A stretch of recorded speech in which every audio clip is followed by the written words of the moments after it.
Welcome to Hope at Night, featuring Anthony Bosman, David Nelsen, Q&A with our live audience, and host Anil Kanda. Today's episode, Can Math and Biology Reveal God? And here's your host, Anil Kanda. How many of you were good at math as kids? For me, math was never my strongest subject. The only thing I ever wanted to add were lunch periods and recesses. No wonder I have so many problems to solve nowadays. But our next guest says math isn't just about test scores or calculators. It's a way of seeing God's order, beauty, and nature in a whole new way. He received his bachelor's from Stanford and his PhD from Rice University, and is currently the chair of the math department at Andrews University. Please welcome to Hope at Night, Dr. Anthony Bosman.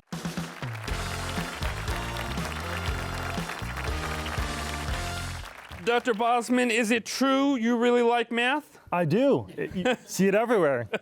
Why do you love math out of all the other subjects? Oh, that's a gret question.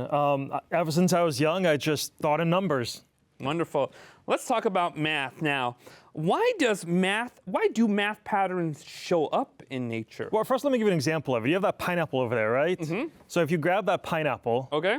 and in this pineapple, if you hand it to me really fast, Okay. you can see you have two different kinds of spirals. You have spirals going this way, and spirals going this way. So if we count the spirals going this direction, Okay. we're going to lock it in with my thumb. Okay. We have 1, 2, 3, 4, 5, 6, 7, 8, and then back to my thumb. So 8 spirals going that direction. All right. Now we're going to count the spirals going the other direction. Okay. So I'm going to lock it in with my thumb. 1 here, 2, 3, 4, 5, 6, 7, 8, 9, 10, 11, 12, 13, and back where I started. All right. So 8 one direction, 13 the other. Okay. Incredible. Right. So why is that incredible? Yes, I'm still waiting for the answer. So 8 and 13 are special numbers in mathematics. Okay. They show up in something called the Fibonacci sequence. You heard of that before? Yes. So Fibonacci is where you begin with 1 and 1, and then each next number is the sum of the previous 2. So 1 and 1 gives you 2, 1 and 2 gives you 3, 2 and 3 gives you 5, 3 and 5 gives you 8, and 5 and 8 gives you 13. The Fibonacci numbers show up in the pineapple. And it doesn't just show up in the pineapple. Grab that sunflower. If you look at the spirals of the inside of a sunflower and count them, you get Fibonacci numbers. You get 34 going one direction and 55 going the other direction, which are the next 2 numbers in the Fibonacci sequence. And it's not just pineapples and sunflowers. You can look at pine cones. They show up there. You can look at galaxies. You can look at seashells. The Fibonacci numbers show up across the universe. So you're seeing math patterns, and especially as a math professor, I'm good you're able to see this. You're seeing math patterns throughout our world, throughout the universe. What is that telling you? Right. So when mathematicians talk about this, and physicists, for example, Eugene Wigner was a Nobel Prize-winning physicist, and he wrote a paper called The Unreasonable Effectiveness of Mathematics. And throughout this paper, when he looks at the fact that mathematics shows up throughout the world, he calls it miraculous. 12 times in this paper, he used the word miraculous to describe it. And so here's a scientist wrestling with the fact that somehow mathematics describes the universe. He throws out all the scientific vocabulary and uses the theological word miraculous to describe it. So for me, when I listen to mathematicians and physicists wrestle with this, it's such a clear signpost to the fact that there is a creator. Now, some people might say, wait a minute, you're saying math is discovered, but I think math is created or invented. What would you say to those people? Yeah, that's a great question. I think it's a bit of both, right? When Isaac Newton looked at the data for how the planets orbit and came up with his universal law of gravitation, right? He used notation that he had invented to describe the orbit of the planets. He comes up with his law of gravitation. But he's not imposing something onto the world. He's actually discovering something about the world. And the way we know this is he discovers this in the 1600s. In the 1700s, we find a new planet, Uranus. And when Uranus was discovered, it didn't quite fit the equation of Isaac Newton. His equation seemed to be wrong. But then people realized, well, it could fit the equation if there was something else pulling on Uranus, pulling it a little bit further so it's just not quite exactly what the equation said from this one perspective. But if you include this extra planet, it would fit the equation. So people hypothesized there must be an extra planet beyond Uranus. Now, we had no evidence of this yet. The telescope wasn't strong enough to perceive it. But 100 years later, we discovered the planet that the equation predicted, which was Neptune. And so what you see going on here is the mathematics isn't just something we impose upon the world, but it's actually describing the fundamental structure of the world. It makes predictions that we then go out and confirm. What you're telling me and telling our audience is, look, this isn't something we're just making up. We're seeing math in the very fabric of the universe. So does that mean math is the language of God? Yeah, so that's what Galileo said. When God created, he used the language of mathematics, right? And people have wrestled with, why is the universe so mathematical? And some have tried to resist concluding God. There's a professor at MIT. He concludes the reason that the universe is mathematical is because the universe is just a mathematical object. You and I are mathematics that is somehow self-conscious and alive. And it's kind of an absurd, ridiculous theory, but it's showing the lengths to which people are wrestling with the fact that there's this deep structure to the world. When I talk to my physicist friends about this, I have one friend who's a physicist, comes from a secular background, doesn't have any Christian commitments, but he told me that this is what keeps him up at night. Why is there this mathematical structure? This keeps me up at night. And then he says, I know how you as a Christian make sense of it. So he as a secular physicist can look at me and say, I know how you as a Christian. He sees how it points to God, right? And so it's not just something that you read into it, but it's actually the structure of the world is strong evidence that there is a creator. That's really incredible. This is the first time I'm getting excited about math right now. You know, when you think about the theories behind how this universe came about, the majority of scientists say, well, there was this Big Bang. Before that, there was this, essentially the laws of physics were broken down, the singularity, and then some quantum fluctuation, and boom, the universe began. Stephen Hawking said, no, we don't need any kind of creation or origin. The laws of gravity have always been there. And then you got the multiverse theory out there that especially superhero movies are really interested in, right? And then there's theism. Based upon your study of mathematics, let's lay aside the church, let's lay aside the Bible. Which of those makes much more sense and is inconsistent with the data of mathematics? So for much of human history, we just assumed the universe always existed, right? The ancient Greeks, they thought it was always here. And that's why is the universe here? It's always been here, right? But the discovery of cosmology is the universe had a beginning. And so now how do we make sense of the fact the universe had a beginning? The Big Bang Theory is just the recognition that there was an initial point of time. Now, one way to try to explain how the universe had a beginning is to try to appeal somehow the laws of physics did. That's what Stephen Hawking claims. He says, because there is a law such as gravity, the universe can and will create itself from nothing. But when I think about what the law of gravity is, it's just a mathematical description of the world, right? Do you have a wallet on you? I don't. I wish I did. Okay. Yeah. Well, if you think about pull out your wallet, you can use mathematics to describe how much money you have. Maybe it's like a 20 and a 5, 25, mathematics describes it. But you can't scribble down plus 100 and have $100 pop into existence, right? I mean, that'd be great if you could. But mathematics doesn't have creative power. It only has descriptive power. So when people think that the laws of physics can somehow create the world, it's a confusion. The laws of physics are just describing how the world works. It can't describe what actually created the universe. And so I think the fact the universe had a beginning coheres so well with the biblical story. In the beginning, God created the heavens and the earth, right? For thousands of years, the biblical text said it, and now science is catching up and we can see, indeed, there was a beginning to the universe. Well, let me push back a little bit here. Here you are, you're saying, wait a minute, I think theism is the best answer. God created this universe, right?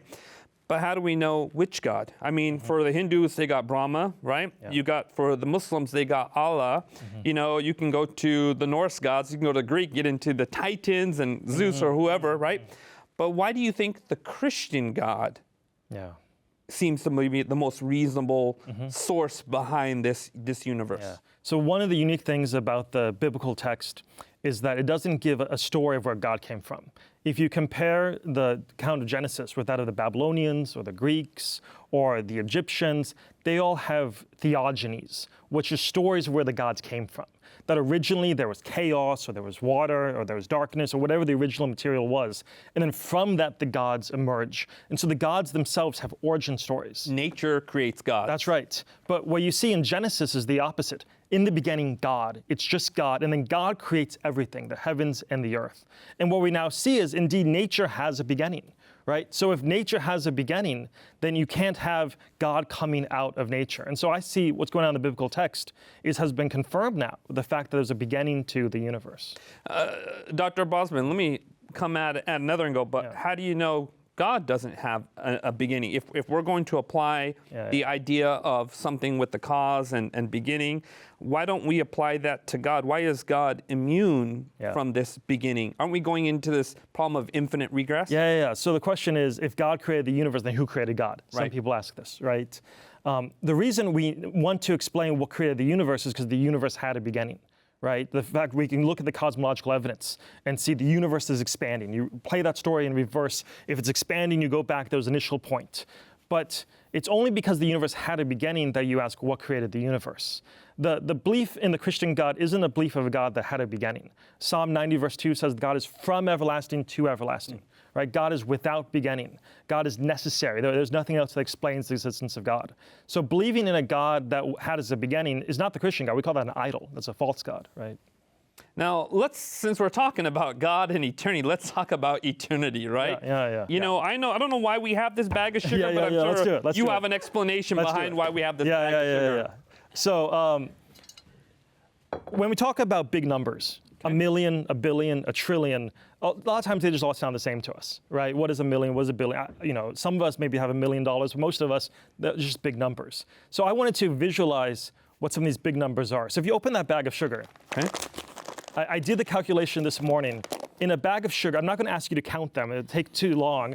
But there's about 1 million grains of sugar in there. So if you pour it out in here, we can see what a million looks like. Now, as you're pouring it out, how long would it take you, you think, to actually count those one by one by one? Oh, several lifetimes. Well, it's not too long. If you take 1 per second to count up to 1 million, it would take about 11.5 days. So just shy of 2 weeks. So if you have 2 weeks that you're free, you can just count through those grains of sugar and you can get up to 1 million. By the way, this is only something mathematicians think about. Right, that's right. Now, if instead of counting to 1 million, you want to get up to 1 billion, it's going to be a lot more than this. There's going to be 1,000 of those, right? To get up to 1 billion, how long do you think it would take you to count to 1 billion? I can't even compute that. So if you're doing 1 number per second, it would be about 32 years. I just celebrated my 1000th birthday a couple of years ago. So 32 years is 1 billion seconds. Now, these are big numbers, right? But compared to eternity, right? If you think of each of these, instead of being a second a year, this is your life. That's 80 little years, right? And that's compared to 1 million. But compared to eternity, this is nothing. So the mathematician Blaise Pascal, he was a mathematician, a theologian, he reflected on eternity and he said, you know, so often we think about the present and we magnify the present as if it's everything. We're thinking about what I'm going to do tonight, what I'm going to do this weekend, everything about the present. But at the same time, we never think about eternity. We never think about the whole. And he says, by doing so, we magnify the present to make it everything, and we diminish eternity to make it nothing. And so what mathematics teaches me is it reminds me that, okay, let's keep things in perspective, right? Let's keep just the moment of our life in perspective of the rest of eternity. That's really incredible, and I appreciate you helping us to zoom out and see the bigger picture. You know, speaking of eternity, and we think about God, I mean, eternity is one of those things, it's like you keep going back before the creation of this world. You go back before the creation of this, you know, the angels, and you keep going back in your mind before God had created anything, before there was anything that was a creature or anything that was part of created order. And we get back to when it was just God. Right. What was God doing from eternity past? Yeah, that's a great question. It's hard to wrestle with because whenever you think of God, you might think of like God in heaven. But as you said, even the angels had a beginning, right? Even God's throne, it's just God. What is that ultimate reality? As I've grappled with this, there's a line of Jesus that's helped me. Jesus prays in John 17. So towards the end of his life, coming to the cross, Jesus prays to the Father, and he says, Father, you loved me from before the foundation of the world. And so the picture there is there's just God, but the Christian conception of God is rich. God exists as three persons, as Father, Son, and Spirit. And so from eternity past, God existed in love relationship, the Father loving the Son. When Jesus thinks back to eternity past, he said, you loved me. And so the thing that fills eternity in the Christian view is God's love. And that's what filled eternity past, and then that's what fills eternity future, right? Sometimes I think about, what am I going to do forever, right? If I take seriously the claim that Christ gives us eternal life, like there's some cool math that we can do, right? But only for so long. What is going to fill that eternity? And for the Christian, it's that we get caught up in the love of God. The same thing that filled eternity past, God's love, fills eternity future. And what you're telling us is, look, it may be difficult to comprehend, but God was in relationship. But I think it's good for us to think about this because so often we get caught up thinking this is what it is, reality, right? Like this material stuff is reality. And therefore my life should be about accumulating nice material things, right, or whatever it might be. But it's like actually, all of material reality is just a blimp compared to the eternity that preceded it. And so when you zoom out even further now, right? You zoom out like all of this that's material, that is just such a small moment compared to the greater fundamental reality of God's love. And so that means the things I should be about in this world are relationships. It's about the love of God, showing that to people, right? Things that endure, things that will last forever. Who knew equations could point to the divine? We've been talking with Dr. Anthony Bosman about seeing God in math, from the Fibonacci sequences to the mystery of eternity. But stick around because next we're going to the other side of the building into the biology department. We're heading from equations to ecosystems. We'll be right back.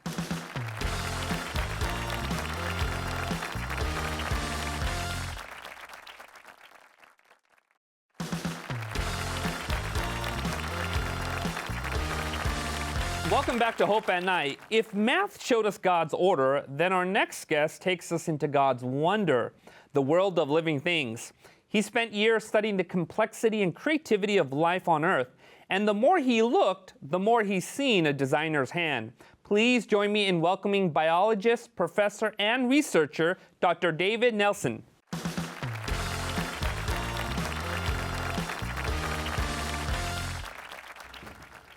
Dr. Nelsen, when did you know you wanted to become a biologist? From the earliest moments.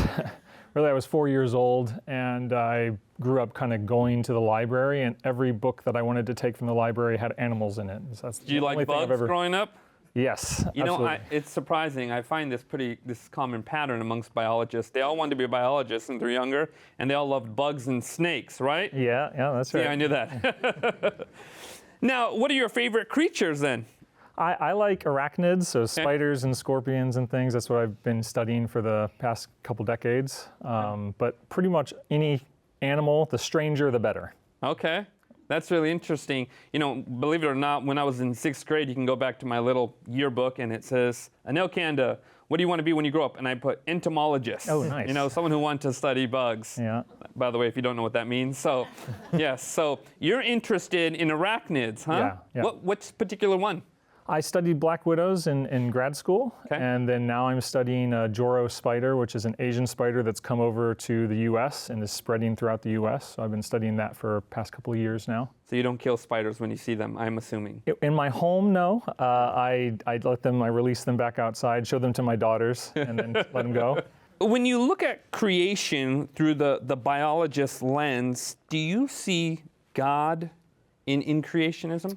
Yeah, I do. I think that there is a profound kind of symmetry that happens in nature, that no matter what kind of scale you look at, you start to see the same patterns. Think of it as a whole, right? So when you think of a theistic point of view, you think about a top-down where you have a creator, you have information, and you see that information pervades everything. But when you have a bottom-up, like a materialist perspective, where you have to start by creating things from nothing, and that you have to build everything and things have to be emergent, it's hard to fathom how you get to a world like the one that we inhabit. Oh, that's really interesting. But, you know, a lot of people, though, who argue intelligent design and we see order in nature, there's still a very broken world that we're a part of. Yeah. You know, and I think that's a challenge that believers have. And they said, you know, God is in nature, we can see order. Dr. Bosman shared with us the Fibonacci sequence and other things that are in nature. Yet we see very much a violent nature, a nature that is full of red tooth and claw. Yeah. But then how do we make sense of that tension? Well, I think, you know, the Bible gives us an understanding, a framework for understanding that the world that we inhabit now is not the one that was originally the ideal. But it's still a very good world, right? It's still a world that functions. And even in spite of the fact that you have all of this kind of red in tooth and claw, right? That you have this struggle for existence, there's still a profound harmony and symmetry within everything. So you still see the vestiges of that present. Yeah. Oh, that's really interesting. And I think that's the framework you are describing makes sense of the intelligent design and then the brokenness and violence and suffering of nature. You know, going back to the other question, where else do you see in nature when you look at it and you, from a biologist perspective, and you say, man, God is here. His fingerprints are all over this. Yeah. I think about it when I think about an organism, like what an organism is. If we take just an example, maybe like a tiger or something, it's not just that one thing, right? If I zoom into it, I can see its organs and organ systems, then I can see tissues, and at every level that I see the same kind of pattern over and over again, all the way down to the biochemical pathways, and they're incredibly complex, where everything has to have this harmony and unity. It all has to be present together. And so I end up with this Russian doll system where the further I go down, I still see the same pattern of this complete system. And so organisms tend to be these systems within systems. But even as you pull out, the system doesn't go away, right? A tiger is an ecosystem itself. It's got a whole bunch of bacteria and other fungi and things in its own body. And then it's part of an ecosystem, and then that ecosystem is part of a biosphere. So it keeps on going up and up. So no matter whether I go up to higher order things or down to the fine details, I still see the same process across the entire thing. So what are these systems telling you? To me, they're telling me that there has to be some kind of overall purpose, right? There's an intentionality there, because why do you see it across every single scale that you look at? And it's not like that even when we drill down to the atom, that it goes away. It's just our ability to detect it has gone away. We don't have the technology to go further. But for all intents and purposes, like, it seems like it could continue even further down and it can continue further up. So to me, that kind of speaks to this idea of like an eternity where it's unfathomable, but it's ending. Like the discovery potential can keep on going and going and going no matter which direction you want to go. There's more, and it kind of is inexhaustible. Wow, so you're seeing cities within cities within cities absolutely. within cities, and it just keeps going. Yeah. Every organism is its own microcosm, no matter the scale that you're looking at. That's right? really From the incredible. cell all the way up. Dr. Nelsen, but the thing is, most biologists I know, now they will say to you, you know, biology has nothing to do with atheism, that's a philosophy, but most biologists I know aren't Bible-believing Christians like you. But how has the conversation between faith and science changed? Yeah, it's very different now, even in my own lifetime. In the scientific societies that I'm a part of, even now they'll have statements where they acknowledge that they accept all faiths, you know, in orientations and all these kinds of things. So it's much more an accepting place to be. So there's more Christian openness scientists. to other Absolutely. ideas. Yes, absolutely. And you'll be surprised, and in fact, I'm even surprised by the colleagues that I have, and I go to these meetings and I don't know them super well, but I'll see on like a social media post and it's like, oh, they go to church. I didn't know that, right? So it's a lot more common than you would think it is, because society has shifted to being a little more open to having science and faith mix. And you can you don't have to be ashamed, right? There are reasons to believe, and you can do good science and follow God. That's, yeah. And, as you're saying this, I'm thinking people will sometimes ask the question, why are many scientists atheists? But as we're listening to you, we should be asking, but why are many scientists believers? Yeah. There's a lot more belief, and I think there's a search, right? Because meaning is really, really important, right? You want something that's transformative, that takes you someplace and makes you better. And I think a completely random process, while it allows you maybe to create your own meaning, ultimately it doesn't fulfill in the same way. When you look at the theory of evolution, just the big picture idea, what do you see are big problems with the theory of evolution? To answer, I want to back up a second and say, I want to understand the worldview that is using the theory, because that has a large role in where you take the theory, right? So in a materialist perspective, where I only think that the only thing that exists or the only thing that matters is matter and energy, then I have to understand biodiversity through evolution as creating everything through this random process, right? But evolution doesn't go away when I come at it from theism, because evolution is just about how organisms change, and we think that God creates a system where organisms are adaptable, that they can change and they can fill ecological niches, right? So it's not like it goes away, right? So that's kind of one of the things that I kind of stress with my students is don't throw out evolution altogether, separate what it is from the worldview that's predominantly behind it, and usually the textbooks that we're using, that's a materialist worldview who's using evolution or talking about it. Right. So I think, though, the problem overall, when we think about it from the materialist perspective, is you have to have randomness, right? And the thing that is going to create this change is going to be these random mutations. And so you have this problem of novelty. Where do new things that have never existed before come from? And evolution itself doesn't give a very satisfactory, especially what we call the modern synthesis version of evolution, doesn't really give a good account of where that newness comes from, because the mechanism itself, we know from observations and experiment, tends to take something and degrade it, not improve it. And so you have to have deep time in order to fix that. Right, and so what I'm hearing from you is if you distill evolution down to its most basic, essential definition, it's change over time. And that's something we can witness. Yes, absolutely. But then what if someone says to you, but then if we believe in change over time, what's so hard about believing that we descended from other primates? So I think the question, from a Christian perspective or from a theistic perspective, I'm not asking myself whether evolution happens, I'm asking how much can it explain, right? And that's an open question where I have to evaluate the evidence and say, what would need to happen in order for this organism or this group to give rise to this other group who have these other characters that didn't exist before?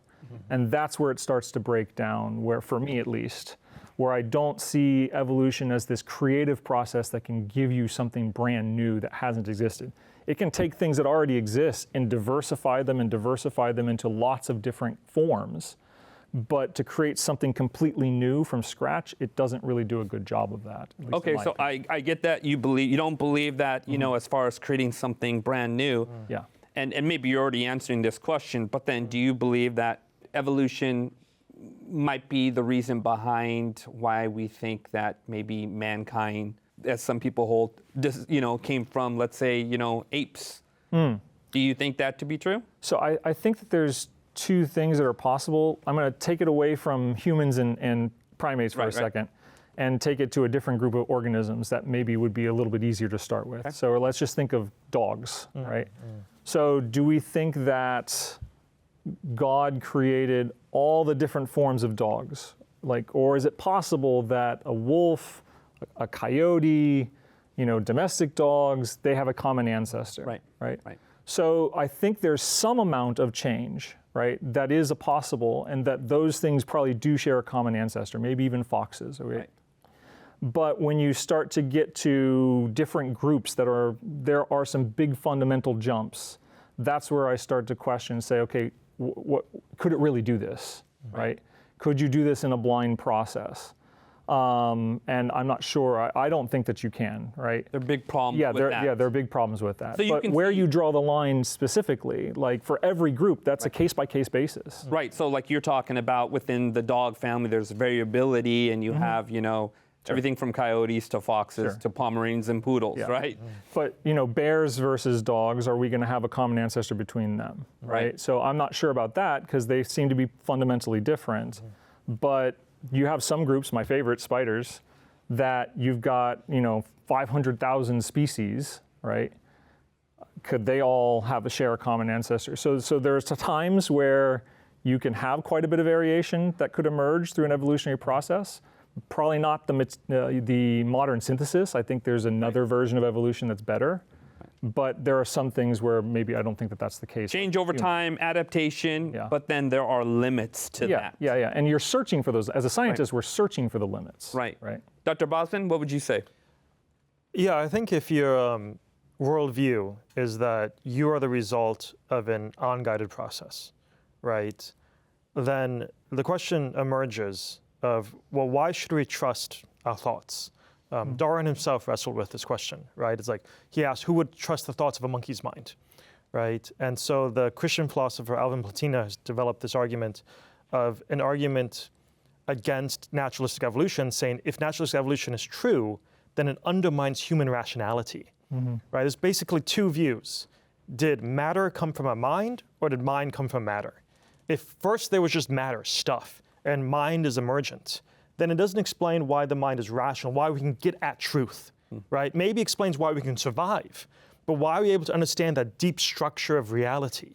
Whereas if matter itself is derivative of a mind, God, and we are made in the image of God, then it explains why we are able to understand that deep structure of the world. And so I think what separates humans from monkeys or chimpanzees or common ancestor, whatever it might be, I think as a human, I can do a reflection on the world is fundamentally different than what an animal can do. And beyond just knowing that structure, I then also find within myself a spiritual longing, right? This search for meaning, the search of purpose, that seems quite distinctive, a fundamentally different quality than what we found in the animal. So while there may be some superficial physiological similarities between us and various animals, we look at the activities of the human mind, our ability to grasp and understand the world around us, our ability to search for meaning and purpose.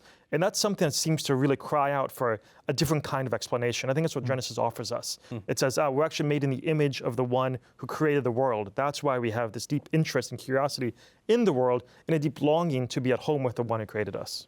In regards to biology and the study of nature, when you're looking out into nature, what is nature itself telling you? Not just about the idea that God is behind it, but more specifically the character of the creator behind it. So, I mean, when I look at it from this theistic lens, I see a creator that cares, right? That is a part of something very grand and unified, right? That ecology calls me into responsibility, both to my fellow man, but also to nature itself. That seems to be an important theme for God, because God creates a world where it's so rich, and a lot of it is actually can't get at it, right? It's not for us. But God made this whole world with so much information, so much things in it for all these other organisms. How can I not also care about them? So I have to care about you, right? I have to care about my fellow man, but I have to care about nature in this grander sense too, and that speaks to a very big God. Wonderful. We have much more to talk about. Whether it's through a stethoscope, a microscope, or a math equation, we've just heard how creation is crying out to tell us you're not an accident, you're loved, and you're part of a much bigger story. We need to go to our break, but before we do, I just want to remind you to please visit our website at hopetv.org/hopeatnight, where you can view previous episodes and also download this season's free gift. When we come back, we'll open up the floor for questions from our live studio audience, so stick around.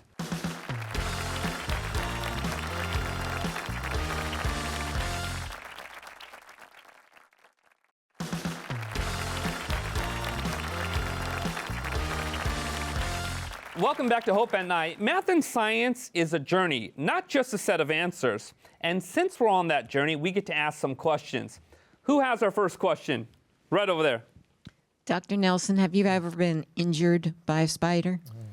So this year we did an experiment with that invasive species I told you about, and we intentionally got bit. Now, we thought that it wasn't going to be a problem, and it turns out we were right. It was not a problem. It's probably less than a mosquito bite, right? So it resolves itself really, really quickly, but we wanted to show step by step that was going to be the case and people didn't have to be afraid. What kind of spider was this? It's this big Joro spider. Okay. Yeah. How big is this? Probably like this. Oh. Like it's a very large, it's the largest orb weaving spider that we have in And the you area. got bit by it? Yeah, held it. Yep, held it, put it on my skin until it bit. What did it feel like? So the bite is the worst part. It's not that bad. Did draw a little bit of blood, but then once you let go of it, it releases and tries to run away. And then 30 minutes later, I mean, were you near a hospital? I have to know, were you near like a hospital, EMTs nearby? I mean, it's just like, let's so find out. when we did the actual study, yes. Okay. When I did it to myself to trial it, I was just in my office. So We have much more to talk about later, so all right. Any other questions? Right over there. This question is for either Dr. Nelsen or Dr. Anthony. How can you rationalize with an atheist that science was created by God and that science does not explain everything and it's not a result of itself? Yeah, it was the atheist mathematician Bertrand Russell who said, what science cannot tell us, mankind cannot know. And he was a great mathematician. He did some foundational work in logic. But sometimes brilliant people say foolish things. And this is an example of that. Because if you just look at that statement, what science cannot tell us, mankind cannot know, my question for him is, how do you know this? That's not a scientific statement. You don't go to a lab and do some experiment, the result is, oh, what science cannot tell. That's a philosophical statement. Right. And so what people are doing is these statements are not scientific statements, they're appealing to a philosophy masked as science. It's called scientism. It's the view that science tells us everything, but that itself is not something you learn from science. And so I think just a little bit of reflection can show you that science can't tell us everything. We need philosophy, ethics, we need other domains of knowledge. That's why the university is more than just a science department, right? As much as we enjoy the science department, we need a full university, and perhaps we even need a theology department. Incredible. Anything you want to add to that, Dr. Nelsen? yeah, I just echo what Anthony said, which is every thought comes from a worldview, and the worldview at its core are assumptions. So we have to start with these foundational assumptions, and from those assumptions, then you can move forward and make predictions and then go out and test them. So that's what's happening in Bertrand Russell's statement, is he's got some foundational assumptions that he's not making clear in the statement. And that's what's going to happen everywhere, whether I'm a Christian scientist or an atheist scientist. We're still starting with those assumptions. We might start with different assumptions, but we're moving forward in them. And so we can still both do science. Wonderful. Any other questions? Right over there. Dr. Nelsen, in your studies of spiders, have you discovered anything useful in them that could help the human race? So me personally, well, I'll broaden it and say, have we study of spiders produced something useful? And I say, absolutely, yes. So there's one story I've been following quite closely was this group out of Brazil. There's a venom institute in Brazil called Butantan, world famous for venom studies. And they've been studying the world's deadliest spider, the Brazilian wandering spider. And it causes a condition called priapism, which is, you ever seen a Cialis commercial where they say if you have an erection lasting longer than, seek medical attention? That's what priapism is. So the bite causes that, right? And what happens is it releases something called, or it activates a pathway called nitrous oxide, and that causes vasodilation. And it actually turns out that your glaucoma, that can be helped through vasodilation. So they've taken that venom and they've looked at this section of the protein that causes the vasodilation. They've cut it up, put it onto a different molecule so that you can help both erectile dysfunction and glaucoma and hypertension. And so they're developing drugs from venoms. And so that's one way, that one specifically comes from a spider. That's really fascinating too. I mean, I can see why they don't they don't bring these up in the commercial. By the way, this comes from a poisonous spider. You know, it'll help your sex life, though. But fascinating information. Any other questions? Right over there. Doctors, how would you describe creation to one of your classes at a school that was a secular school? I guess it depends if you have tenure or not. Yeah. So when I was teaching at a previous university, which wasn't a Christian university, I would always engage my students in thinking about what does it tell us about what it means to be human by the fact that we can do mathematics, right? And I would just argue that we need a rich conception of what it is to be human, right? You shouldn't think too little of yourself. The fact that we can do mathematics, the fact that mathematics describes the universe, this is saying something deep and profound about what it is to be human, and encourage the students to then reflect on, for themselves, what might that imply? Yeah. Yes. So similarly, if we were doing it in biology, I wouldn't be overt about it. It would be just ask probing questions that get them to see that there's more to reality than the story that they maybe have been hearing their whole life. That there are lots and lots of mysteries that are still worth discovering, and that sometimes we need to come at them from different angles and maybe reevaluate those assumptions that we're starting with. Right, and the scriptural story isn't inconsistent with the data. Yeah. The data actually works still with the scriptural story. It's the interpretation of the data that ultimately, you know, matters. And I love what you're saying. There's just, hey, let's be able to present their alternative worldviews to the data. Excellent. Any other questions? Right over there. Hi, gentlemen. I've always been in love with paleontology, and only quite recently, this past Easter, I've reconnected with my faith. But I am still struggling with marrying both science and faith, especially with this question. The ancient prehistoric world existed, and how do you explain the existence of that if God only created the world in 7 days? Yes, so I think that we're not denying the data, right? We have to go and really look at what the data are, right? And so I myself, when I finished grad school, I did a postdoc, and I did it in paleontology. So we spent a lot of time at fossil the dinosaur digs and bringing up things. So it's absolutely, right, we've got lots and lots of evidence of the geologic column and all the different organisms that you find within it. And so the puzzle becomes like, how do you understand this from a different set of assumptions to begin with? And, you know, that's an active area of research, right? So I don't get turned off by not necessarily having all of the answers and being certain on how to address everything. I get excited by it. It energizes me that I get to think about these problems and continue to work on them. I know that maybe that isn't like exactly the kind of answer that you're looking for, but I think that that's a good place to start the journey towards going deeper, is to remind yourself of that the journey is the point, the discovery is the point, and every time you ask a question and you seek to find an answer for it, it's just going to open up more questions, not answer it, right? I love research. The more research I do, the more questions I have. I don't answer questions, I ask more of them, right? But Dr. Nelsen, the question I think is really interesting, because you have a worldview that posits that there was life that existed for millions of years, you know, and then you have, according to the Bible, life beginning, you know, 6,000 years, around 6,000 years. And then, you know, that's a big fundamental difference there. What do you do with that? I would reevaluate both of those statements, right? How do we know that what the age of the Earth is, right? And so I'm going to look at the radiometric arguments, and I'm going to look to see, are there evidences or other observations that I can make that would say that something else is going on here, or I need to consider it more deeply, right? So I'm going to do my science, and I'm going to be true to what the data are here. And at the same time, I'm also going to go back to theology and say, okay, 6,000 years, where does that come from?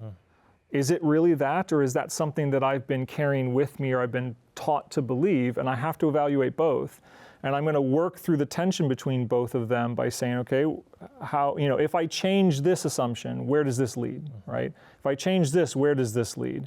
And I have to go back and forth between them and bring them together and compare them and say, what is this saying? How is it true to itself? How is this true to itself? And wrestle with that, right? So I'm gonna press a little bit more. Go so ahead. Based upon your study and your research, what's your conclusion?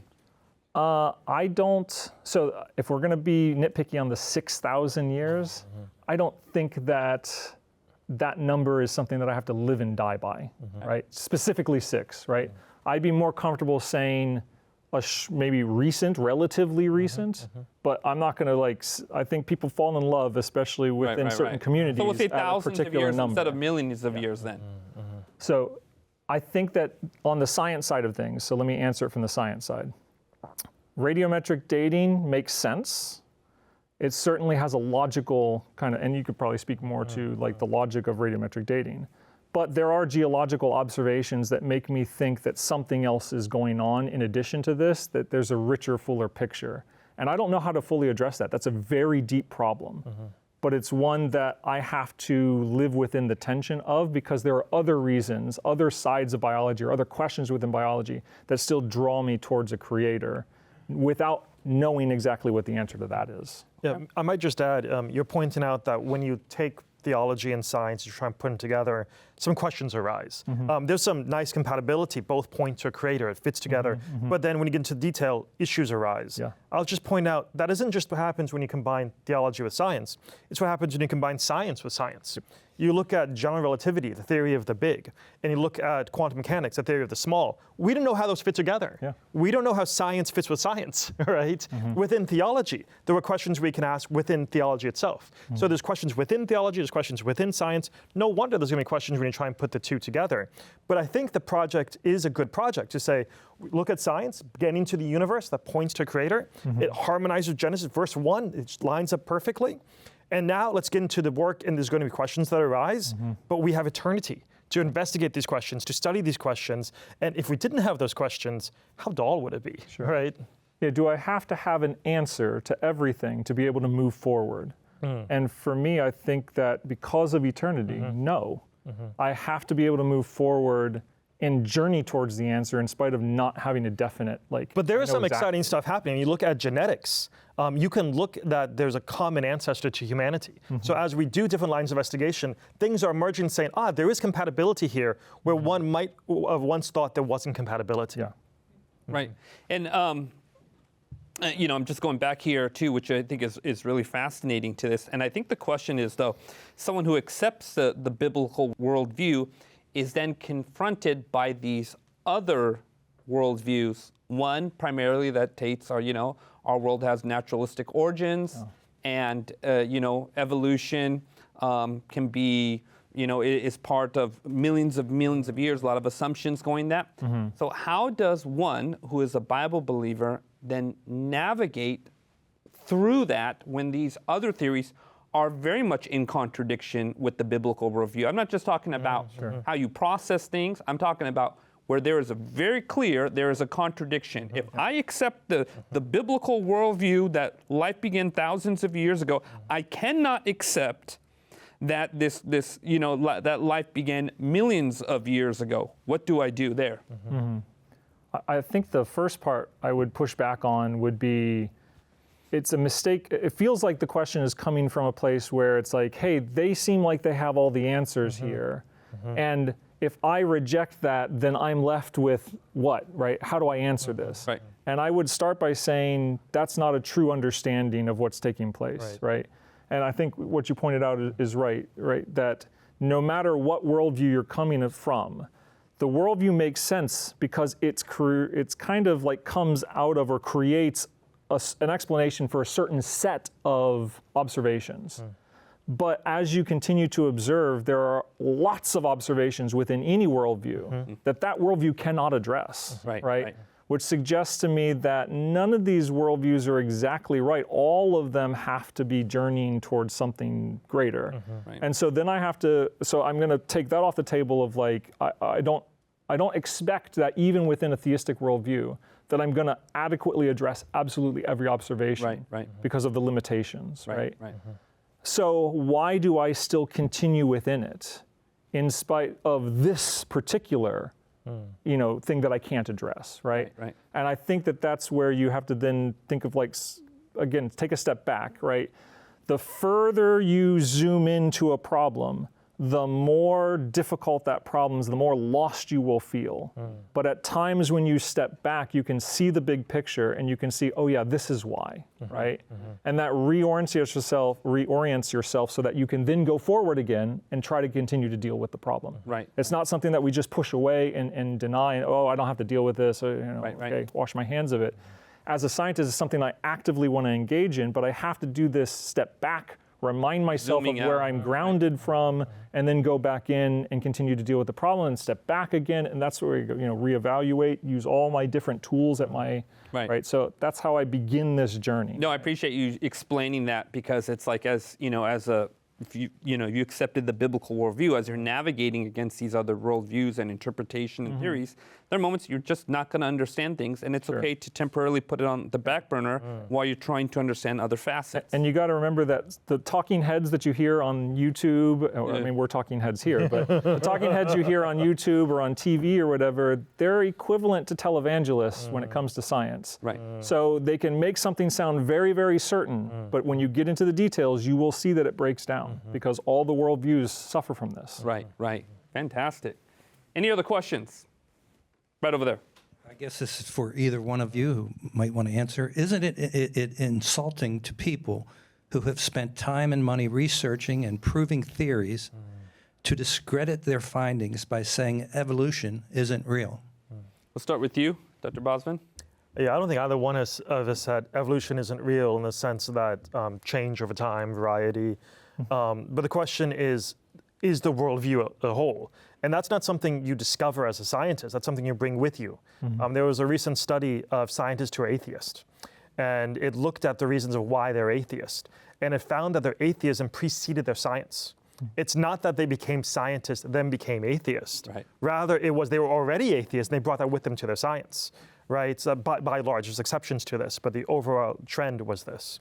And so when we ask questions about, is the theory of evolution adequate as a full explanation to explain human origins and where we came from, it's no longer just a question of biology, it's a question of worldview. And that's where we're challenging that level of the worldview difference. All right.